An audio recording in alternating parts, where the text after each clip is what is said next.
देवी शृणुयाम देवाः भद्रं पश्येमाक्षभिर्यजत्राः स्थिरैरङ्गैस्तुष्टुवागुंशस्तनूभिर्व्यसेम देवहितं यदायुः स्वस्ति न इन्द्रो वृद्धश्रवाः स्वस्ति नः पूषा विश्ववेदाः स्वस्ति नस्तार्क्ष्यो अरिष्टनेमिः स्वस्ति नो बृहस्पतिर्दधातु।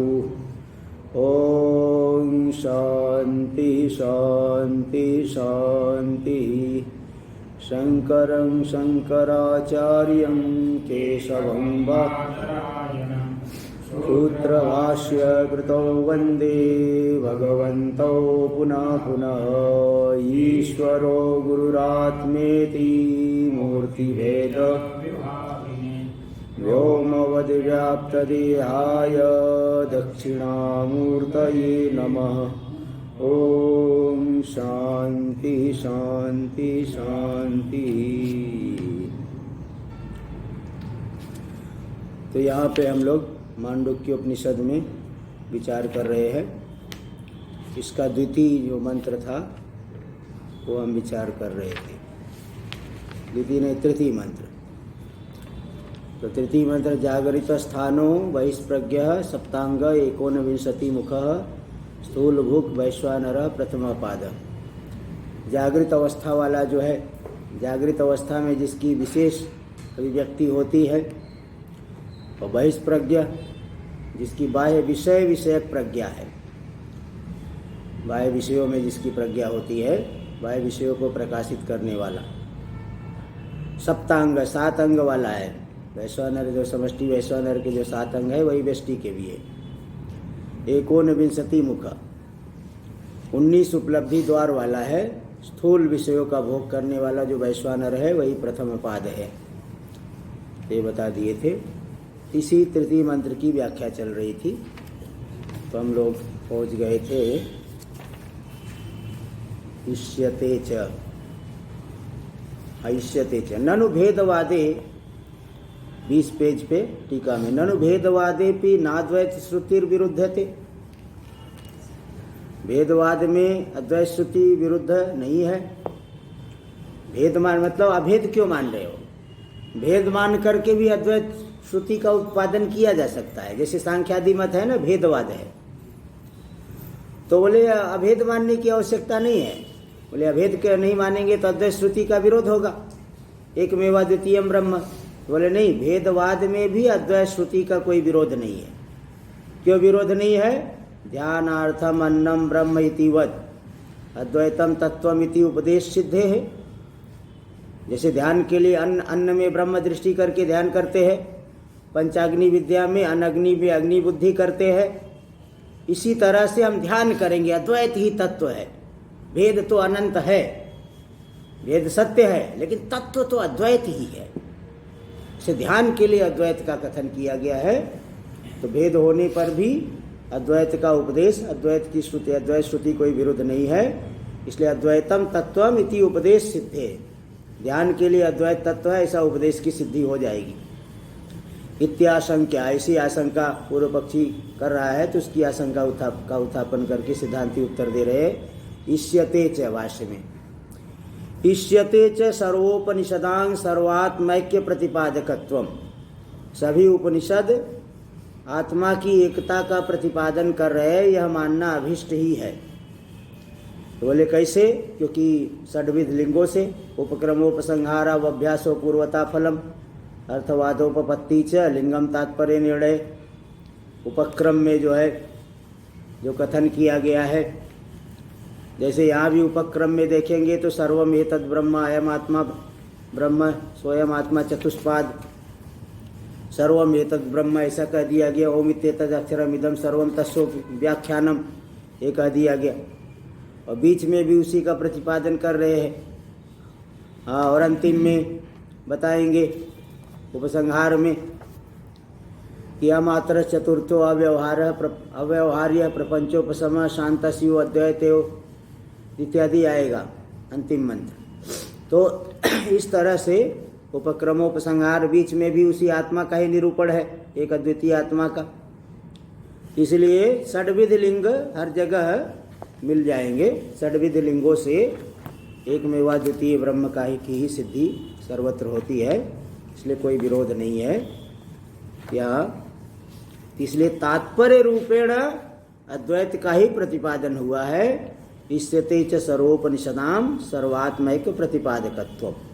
सभी उपनिषदों में एक आत्मा की एकता का प्रतिपादन ये माना गया है षड्विध लिंगों से। टीका में देखिए, उपक्रमोपसंहारक रूप्यादीना, उपक्रमोपसंहार इत्यादि में एक रूपता के द्वारा सर्वासाम उपनिषदाम सर्वेषु देहेषु आत्मैक्य प्रतिपादन परत्वम इष्टम। सभी उपनिषदों में क्या प्रतिपादन किया गया है? सभी दो देहों में आत्मा एक ही है, इसके प्रतिपादन में ही सभी उपनिषदों का तात्पर्य माना गया, इष्ट है। अतो न ध्यानार्थत्वम अद्वैत श्रुतेरेष्टुम शक्यम। अद्वैत श्रुति ध्यान के लिए है, ध्यान करने का अद्वैत ही तत्व है, ध्यान के लिए कहा गया है। वेद मानने में कोई विरोध नहीं है, ऐसा नहीं कह सकते। अद्वैत श्रुति में ध्यानार्थत्व नहीं स्वीकार किया जा सकता, क्योंकि वस्तु परत्व लिंग विरोधात। वस्तु परत्व जो लिंग है, सामर्थ्यम सर्व शब्दानाम लिंगम इत्यभिधीयते। शब्दों की जो अर्थ प्रतिपादन सामर्थ्य को लिंग कहा जाता है। तो सर्वलिंग वस्तु परत्व लिंग के साथ विरोध होगा, इसलिए अद्वैत श्रुति में ध्यानार्थत्व नहीं माना जा सकता। अध्यात्माधिदैवयोर एकत्वम उपेत्य अद्वैत परिवसाने सिद्धे। अध्यात्म और अधिदैव में एकत्व को मान करके, व्यष्टि समष्टि में एकता है, इसको स्वीकार करके अद्वैत परिवसाने सिद्धे, अद्वैत में ही परिवसान की सिद्धि होने पर सिद्धे सती आध्यात्मिकस्य व्यष्ट्यात्मनो विश्वस्य त्रैलोक्यात्मकेन आधिदैविकेन विराजा स एकत्वम गृहीत्वा। इसका पर्यवसान, अद्वैत में पर्यवसान सिद्ध होने पर आध्यात्मिक जो व्यष्टि स्वरूप है विश्व, तो उसका समष्टि के साथ एकत्व को लेकर के त्रैलोक्यात्मकेन आधिदैविकेन विराजा स एकत्वम गृहीत्वा। त्रैलोक्यात्मक जो आधिदैविक है विराट, उस विराट के साथ एकता को ग्रहण करके यत् तस्य सप्तांगत्वम उक्तम, जो विश्व में सप्तांगत्व कहा गया, यानी विश्व में जो सप्तांग कह रहे हैं ना, विराट के साथ अंग को लेकर के विश्व में सप्तांगत्व कहा जा रहा है। तो दोनों एक ही है, इसलिए विराट की सप्तांग को लेकर के विश्व में सप्तांगत्व कहा गया।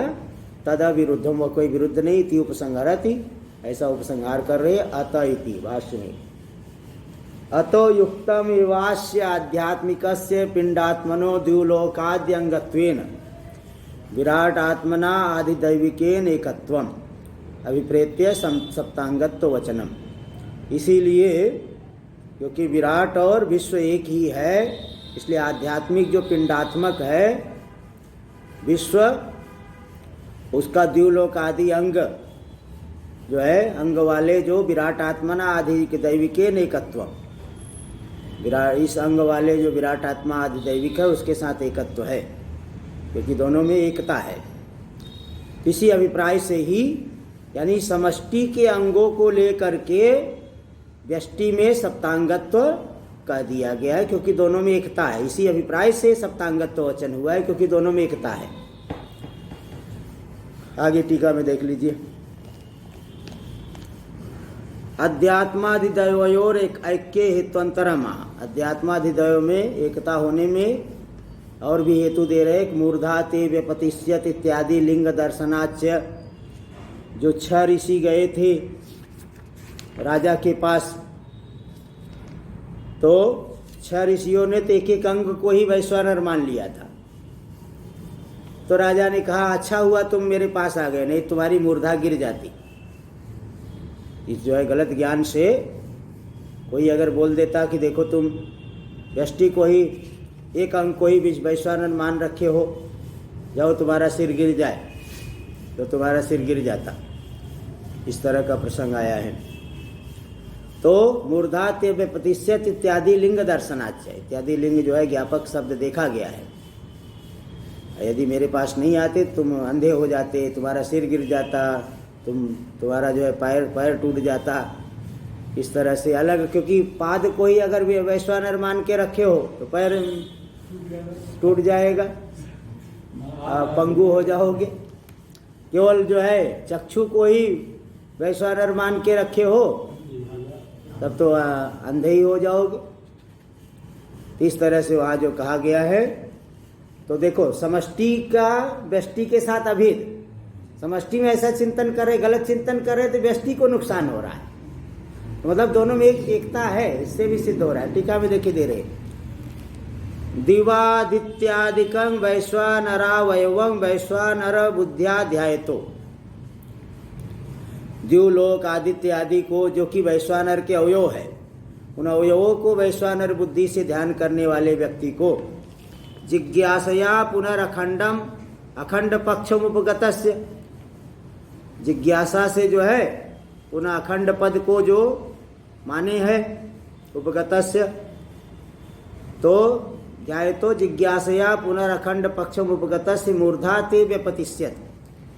तो मतलब अच्छा क्या कहना चाहते हैं कि जिज्ञासया, मतलब जिज्ञासया का अर्थ है कि जो एक अवयव को वैश्वानर बुद्धि से ध्यान करते हुए जिज्ञासा से पुनः अखंड पक्ष को जो स्वीकार किए है, तो वहाँ बता दिए कि मूर्धा ते व्यपतिष्यत यन्मांग नागमिष्य इति, यदि तुम मेरे पास नहीं आते तुम्हारा सिर गिर जाता, इति अंधो अभविष्यत, और इसी तरह से सिर अंधे हो जाते। चक्षु को ही अगर संपूर्ण वैश्वानर मान के रखे हो तो यन्माम इत्यादि व्यस्तोपासना निंदा, ये जो व्यस्त उपासना की निंदा की गई, समस्तोपासना विधित्सया दृश्यते, समस्त उपासना का विधान करने की इच्छा से वो व्यस्त उपासना की निंदा की गई है। न च द्युलोकादिकं विपरीत बुद्धिया गृहीतवतः स्वकीय मूर्धादि परिपतनम उचितम। देखो द्युलोक आदि को विपरीत बुद्धि से ध्यान कर रहे तो हमारा सिर क्यों गिरेगा? हम तो द्युलोक को उसके उसकी मूर्धा को ही संपूर्ण वैश्वानर मान के रखे हैं, तो उसमें हमारी हानि क्यों होगी भाई? हमारी हानि इसीलिए होगी यदि अध्यात्म और अधिदैव में एकता हो। यही करे, न च द्युलोकादिकं विपरीत बुद्धिया गृहीतवतः स्वकीय मूर्धादि परिपतनम उचितम। द्युलोक आदि को अब विपरीत बुद्धि से जो ग्रहण किया उसका स्वकीय मूर्धादि का गिरना उचित नहीं है। कब उचित नहीं होगा? यदि अध्यात्माधिदैवयोर एकत्वम न भवेत्, यदि अध्यात्म अधिदैव में एकता नहीं होती तो। तस्मात् तयोर एकत्वम अत्र विवक्षितम भवति इत्यर्थ। इसलिए उन दोनों में एकता यहाँ विवक्षित है, ये मानना पड़ेगा। ननु विराजो विश्वेन एकत्वं मूल ग्रंथे दृश्यते। विराट का विश्व के साथ एकता तो मूल ग्रंथ में देखी गई है। तत्कथम अविशेषेण अध्यात्माधिदैवयोर एकत्वं विवक्षित्वा अद्वैत परिवसानं भाष्यकृता उच्यते। तो समान रूप से जो है केवल विश्व का विराट के साथ एकता बताई गई ना, तो यहाँ समान रूप से अध्यात्म अधिदैव में एकता की विवक्षा करके अद्वैत का पर्यवसान हो रहा है, अद्वैत में ही पर्यवसान हो रहा है। यहाँ पे तात्पर्य रूप से कहा जा रहा है अद्वैत को, ऐसा भाष्यकार के द्वारा क्यों कहा जा रहा है? तत्राह, तो बोले नहीं, यहाँ जो विराट और विश्व की एकता बताई है वह बाकी दोनों के उपलक्षण के लिए है। इसलिए अध्यात्म और अधिदैव में एकता की विवक्षा संभव है। उस एकता की विवक्षा से ही अद्वैत में पर्यवसान भाष्यकार के द्वारा ठीक ही कहा गया है। इस विषय में बता रहे विराज एकत्वम उपलक्षणार्थम।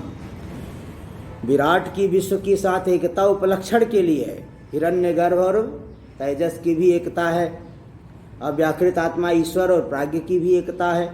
इन दोनों की एकता के उपलक्षण के लिए विराट की विश्व के साथ एकता बताई गई है।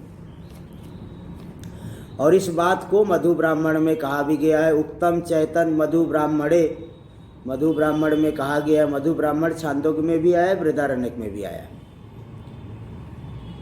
तो यश्चायम अस्यां पृथिव्याम तेजोमय अमृतमय पुरुषो, जो यह पृथ्वी में तेजोमय अमृतमय पुरुष है। यश्चायम अध्यात्मम, तो पृथ्वी मतलब समष्टि में और अध्यात्म मतलब व्यष्टि शरीर में, तो दोनों की एकता वहाँ बताई गई इत्यादि।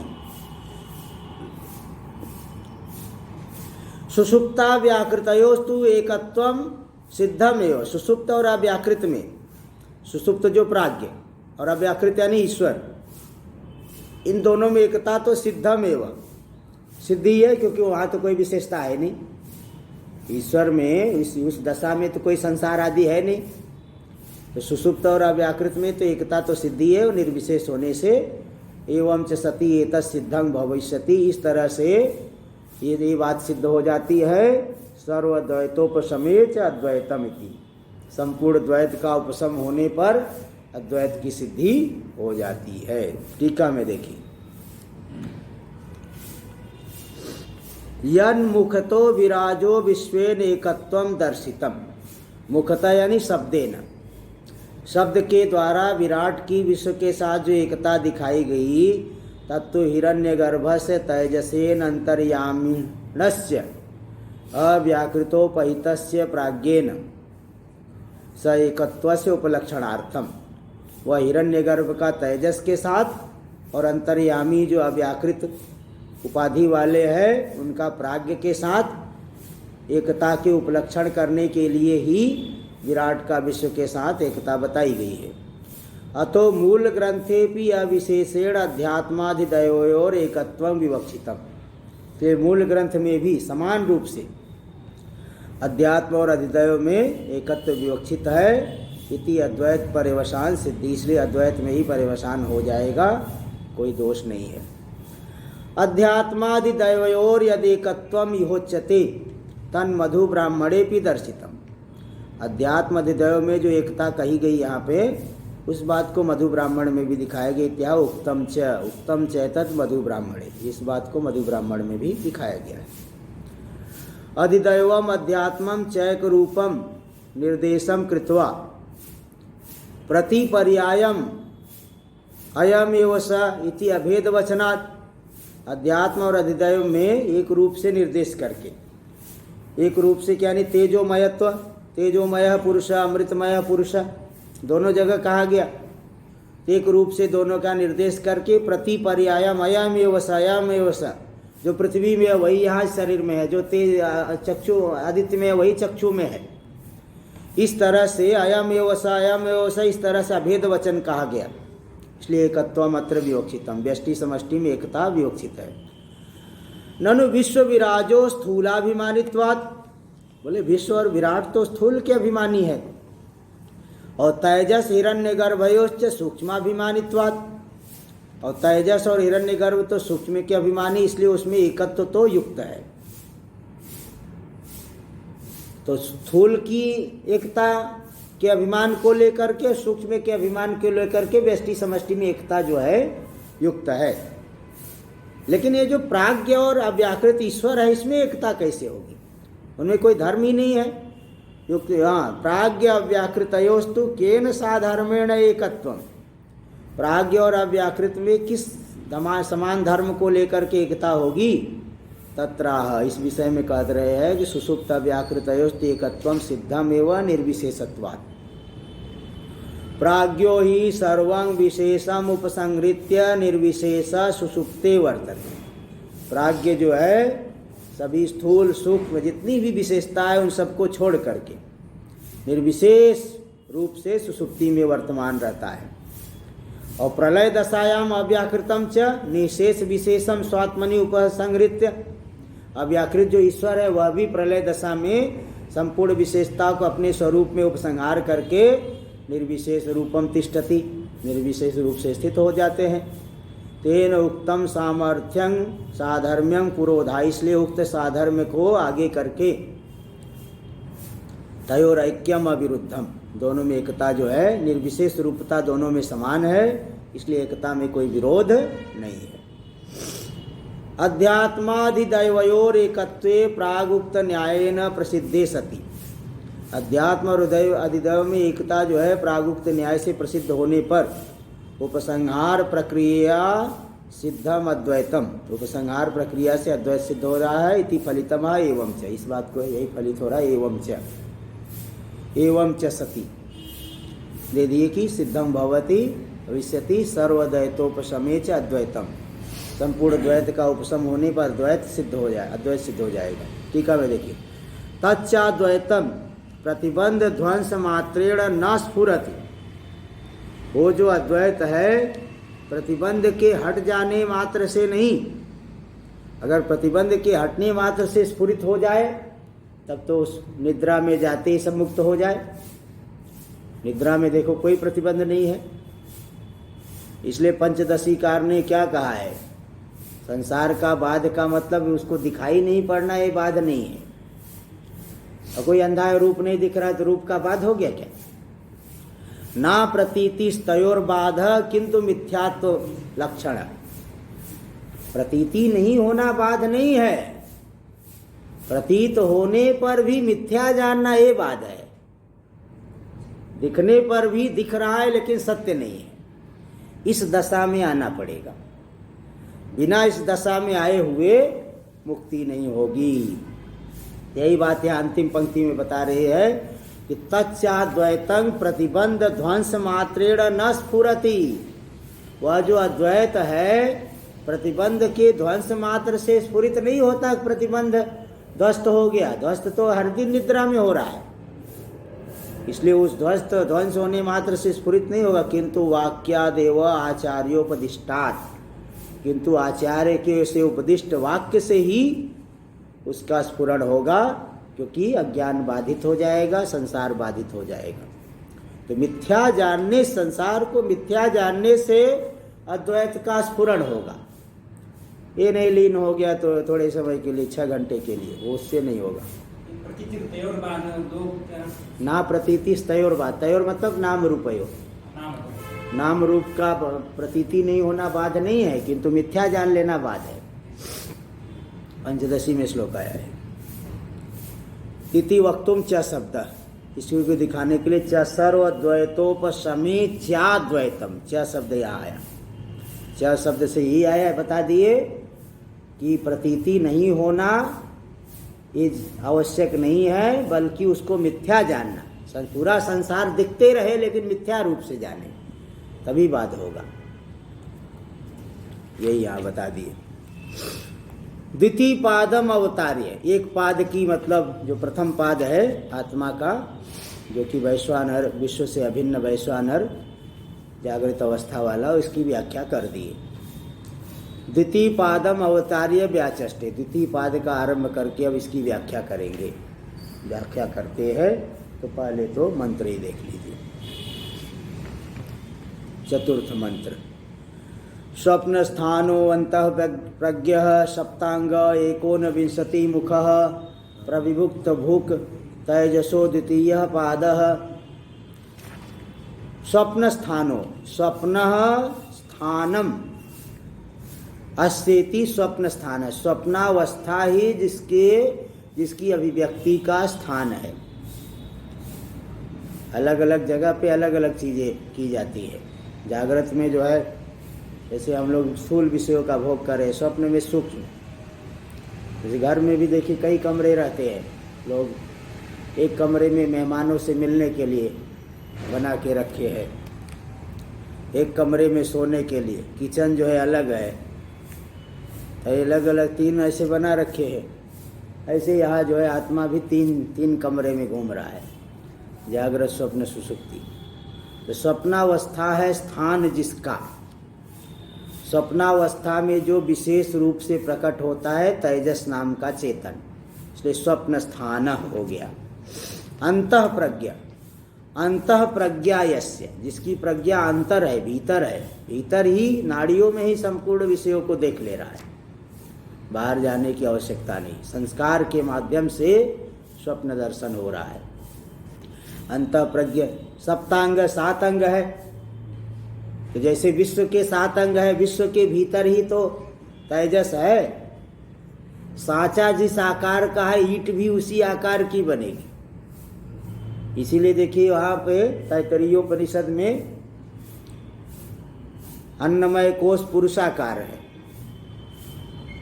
तो प्राणमय कोश भी अन्नमय के भीतर भरा हुआ है, वह भी पुरुषाकार है।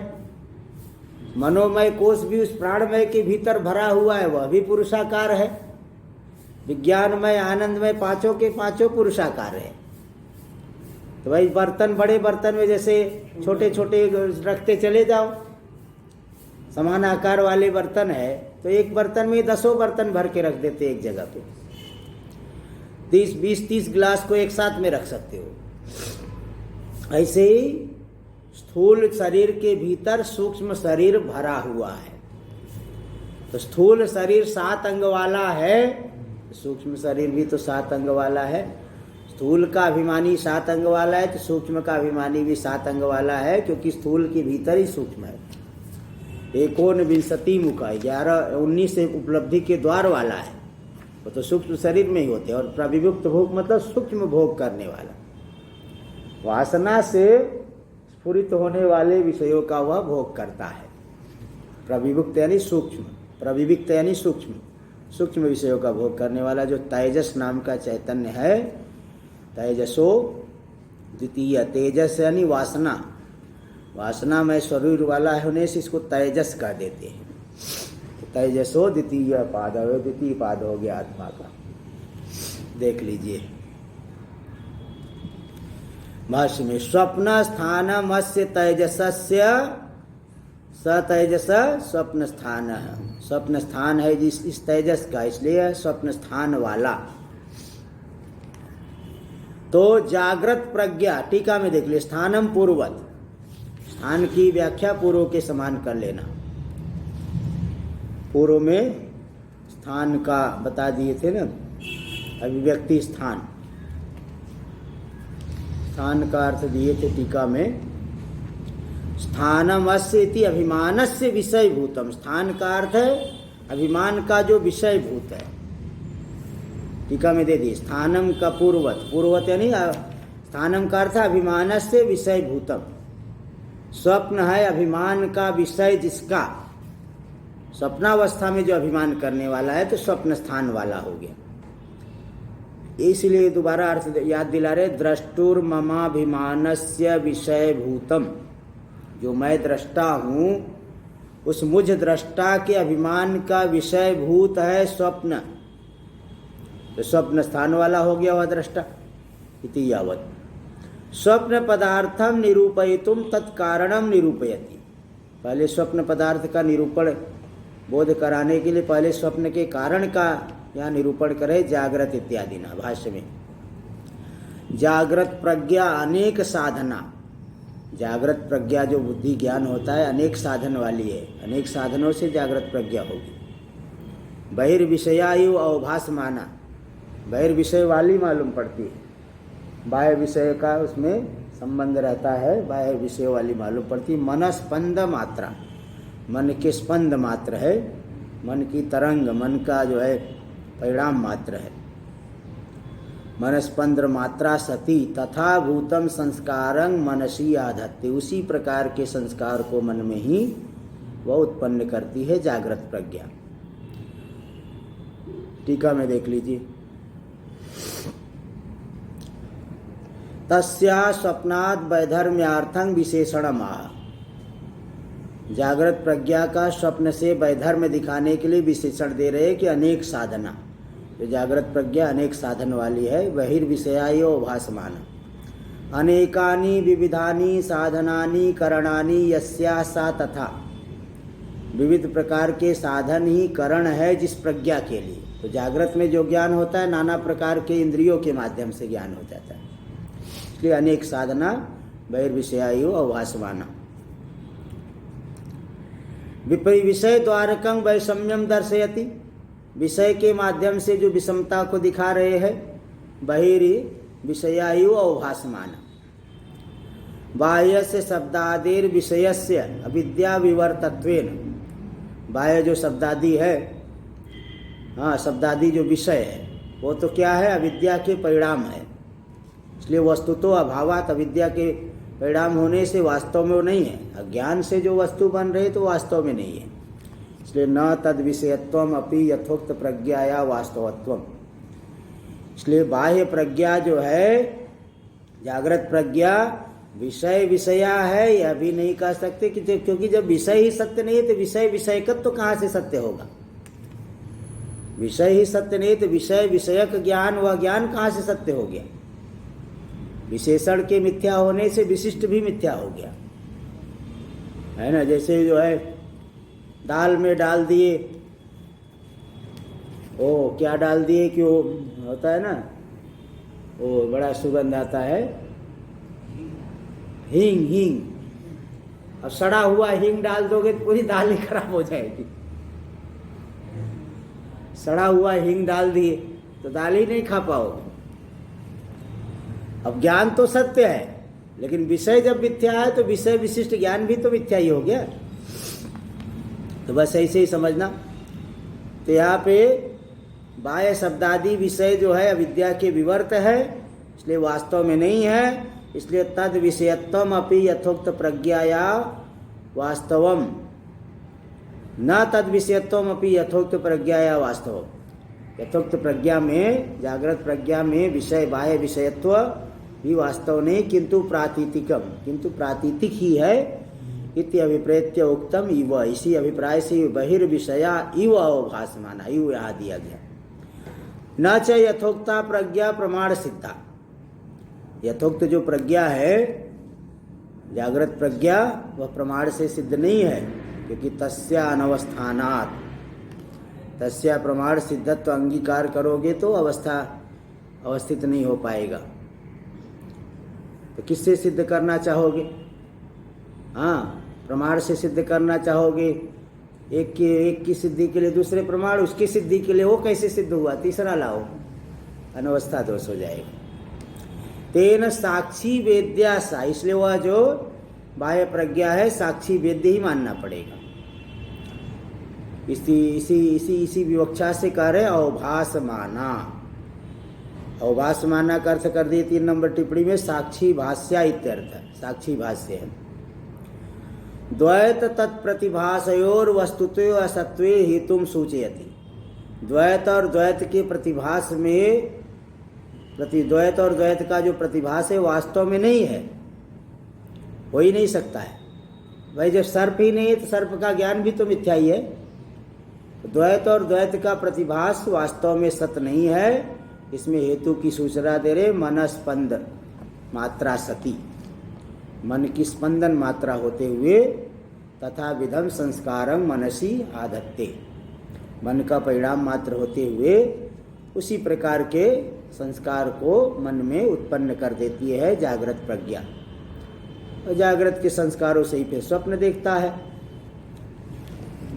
यथोक्ता प्रज्ञा स्वानुरूपाम वासनाम स्वसमानाकाराम उत्पादयति। यथोक्त जो जागृत प्रज्ञा है स्वसमान विषयक संस्कार को उत्पन्न कर देती। स्वसमानाकारा, स्वसमानाकारम का अर्थ कर दी 5 नंबर टिप्पणी, मनोरूपैकाधिकरणम।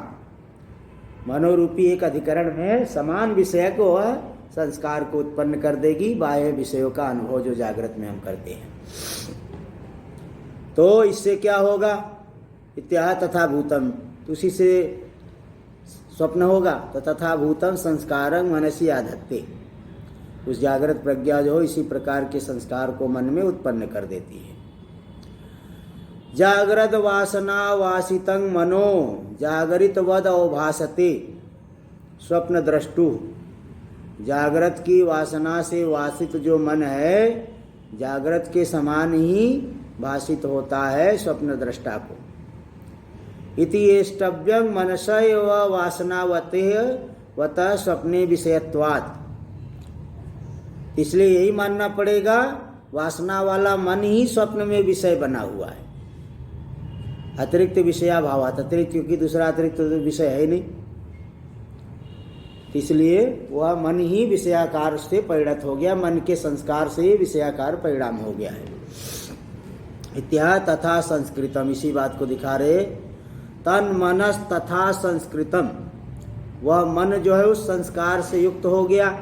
तो चित्रितायु पटो बाह्य साधनानपेक्षम, चित्रित पट के समान, जैसे पट में अनेक प्रकार के चित्र बना दिए, इसी चित्रित पट के समान ही मन जो है वह चित्रित हो गया, अनेक संस्कार से युक्त हो गया। तो बाह्य साधनान अपेक्षम, बाह्य साधनों की अपेक्षा नहीं करके अविद्या काम कर्म भी प्रेर्यमाणम, अविद्या काम कर्म से प्रेरित होता हुआ जागृतवद भासते, जागृत के समान ही भाषित होता है। तथा चोक्तम, इसी बात को कहा गया है, अस्य लोकस्य सर्वावतो मात्राम अपादाय, ये जो सर्वावान लोक है, सर्वावतो, सर्वावतो मतलब सर्वावान, सर्ववान जो जागृत है, जागृत संसार है, उसके एक अंश को यानी संस्कार को लेकर के जो है वह फिर स्वप्न हो जाता है। टीका में देंगे इसका, स्वप्न का अनुभव करता है ऐसा बताएंगे। ये बृहदारण्यक का मंत्र है। अस्य लोकस्य सर्वावतो मात्राम अपादाय, ये जो जागृत संसार है, जो सर्ववान संपूर्ण साधन वाला है, उसके एक अंश को, उसके संस्कार को लेकर के मन से जो वासना प्रधान मन स्वप्न का अनुभव करता है, ऐसा ही बताएंगे। टीका में देख लीजिए।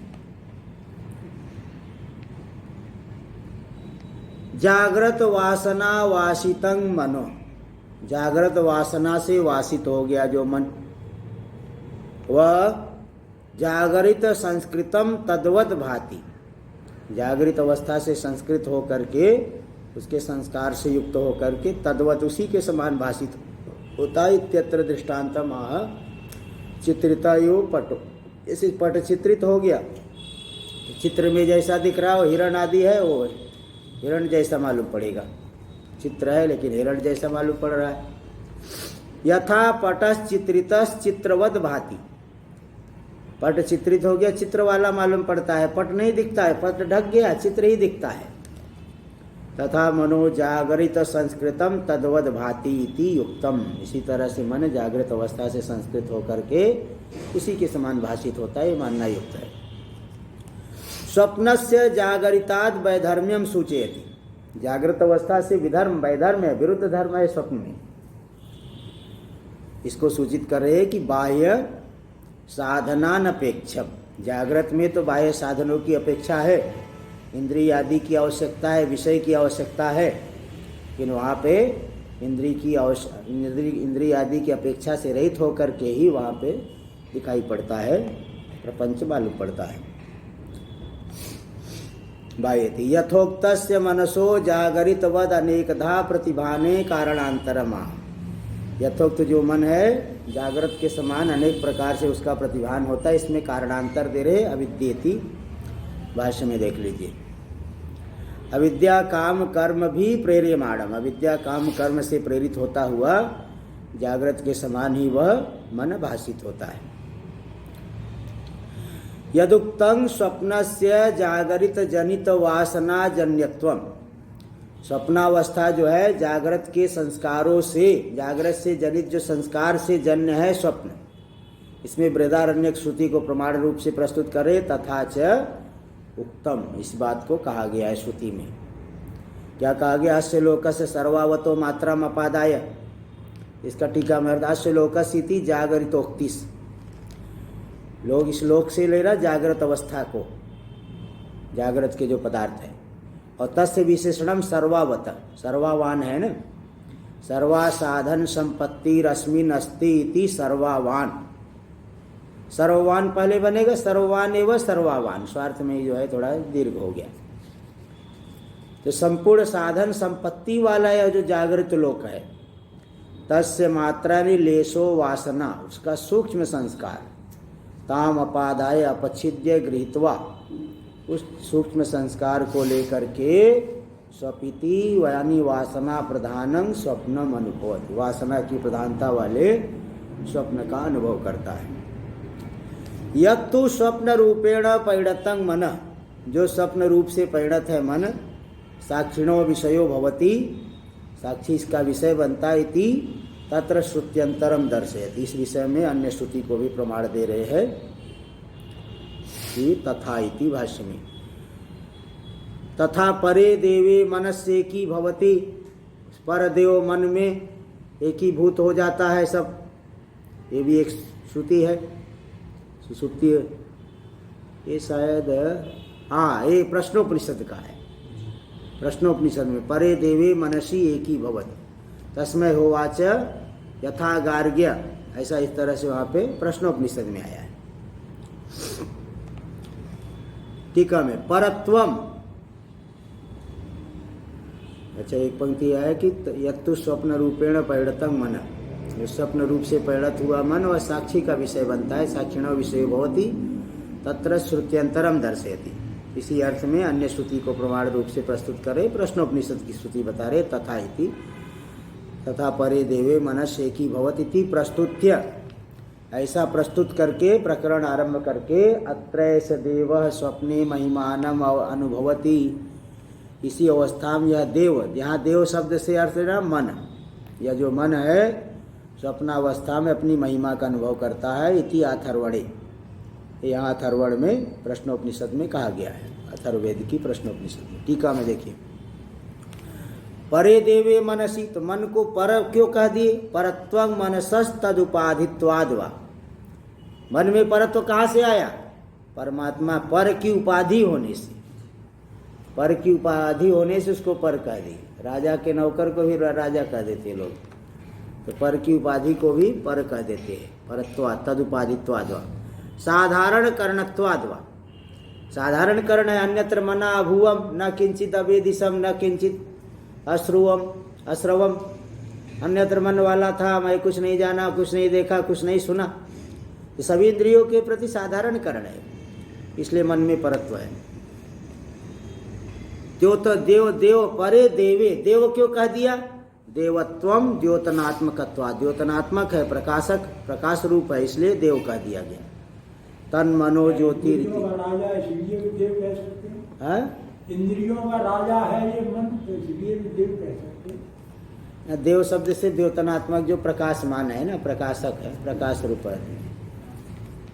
देव से तो देव, जो दिव क्रीड़ा दिव धातु से बना है, तो प्रकाशमान है, द्योतनात्मक है, प्रकाशक है, इसलिए मनोज्योतिरिति, मनो तन मनोज्योतिरिति, ज्योति शब्दात तस्मिन एकी भवत, इस तरह से ज्योति शब्द आया है, तो वो प्रकाशक है, इसलिए मन को देव कह दिया गया। तो तस्मिन, उसी परे देव में, परे देव मन में एकी भवति, सभी इंद्रिय आदि सब लीन हो जाते हैं। स्वप्ने दृष्टा तत्प्रधानो भवति, स्वप्न में दृष्टा मन की प्रधानता वाला होता है, बाह्य विषय और इंद्रिय आदि नहीं रहते।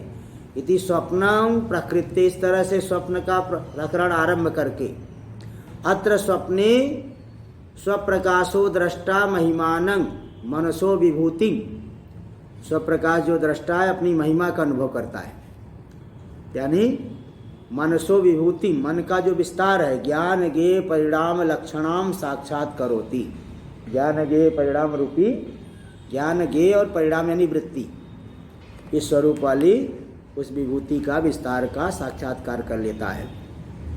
तथा च मनसो विषयत्वात् न स्वप्ने तत्र आत्मग्राहकत्व शंका, मन तो स्वयं विषय बन गया, इसलिए मन जो है अपना ही ग्रहण कैसे करेगा? मन ही ज्ञेय है, मन ही ज्ञाता है, ऐसा नहीं है।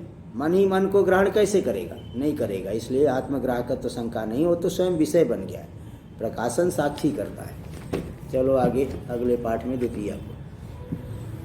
ओम भद्रं कर्णेभिः शृणुयाम देवा, भद्रं पश्येमाक्षभिर्यजत्राः, स्थिरैरङ्गैस्तुष्टुवागुंसस्तनूभिर्व्यसेम देवहितं यदायुः। स्वस्ति न इन्द्रो वृद्धश्रवाः, स्वस्ति न पूषा विश्ववेदाः, स्वस्ति नस्तारक्षो वरिष्ठनेमिः, स्वस्ति नो बृहस्पतिर्दधातु। ओम शांति शांति शांति। शंकरं शंकराचार्यं केशवं वाद सूत्रभाष्य कृतौ भगवन्तौ पुनः पुनः ईश्वरो गुरुरात्मेति मूर्तिभेदविभागिने व्योमवद्व्याप्तदेहाय दक्षिणामूर्तये नमः। ॐ शान्ति शान्ति शान्ति।